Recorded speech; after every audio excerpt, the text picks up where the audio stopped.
Bonjour, c'est Alexis Jorion du Centre Wallon de Recherche Agronomique. Dans le cadre du projet Interreg Zéro Phyto, je vais vous présenter une petite vidéo pour vous apprendre à installer des bandes de carton ondulées pour lutter contre le carpocaps du pommier. Le papillon a deux périodes de vol. Donc pour couvrir ces deux périodes de vol, il va falloir mettre deux fois des bandes cartonnées. La première s'installe vers la fin du mois de mai, début du mois de juin. Vers la mi-juillet, alors on va changer, enlever les premières bandes et mettre des nouvelles bandes qu'on enlèvera alors seulement vers fin août, début septembre, juste avant la récolte. On va installer ces bandes sur le tronc des arbres, le plus proche possible du sol, à une hauteur approximative de 20-30 cm, pas trop bas pour ne pas qu'elles prennent l'humidité, et pas trop haut parce que les larves venant du sol doivent trouver la bande cartonnée le plus rapidement possible.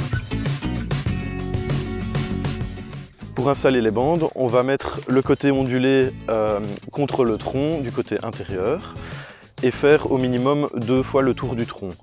Il faut que la bande épouse au maximum la forme du tronc pour qu'il y ait un minimum d'espace vide entre le tronc et le carton. Une fois que vous avez fait 2 fois le tour, vous pouvez couper la bande à mesure à l'aide du cutter et l'attacher soit avec des attaches trombones, une en haut et une en bas pour qu'elles tiennent bien, ou alors avec du ruban de type Tesa, avec lequel on va faire le tour de la bande cartonnée en serrant bien. Ici nous faisons les deux pour que ça tienne vraiment bien.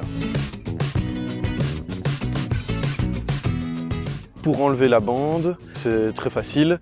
On coupe le Tesa à l'aide du cutter ou alors on enlève les attaches trombones et alors on déroule la bande autour du tronc. On peut voir que souvent des perce-oreilles ou forficules installent leur gîte dans la bande cartonnée.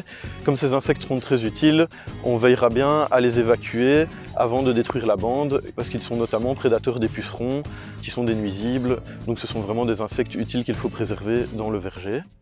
Il est possible également qu'il y ait des araignées qui sont aussi très utiles, donc on veillera aussi à les évacuer avant de détruire la bande. On peut parfois observer la présence des larves, soit sous forme de cocons.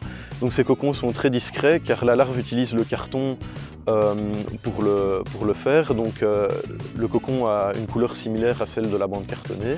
Et parfois, de par l'enlèvement de la bande, ces cocons sont ouverts et les larves sont bien visibles. Donc ce sont ces larves jaunes, orange ou rose avec une tête brunâtre, voire noire, que l'on peut voir ici sur l'image. Pour éliminer ces larves, on peut soit brûler les bandes cartonnées, soit tuer les larves directement à l'aide d'une pointe de couteau ou en les écrasant avec le doigt.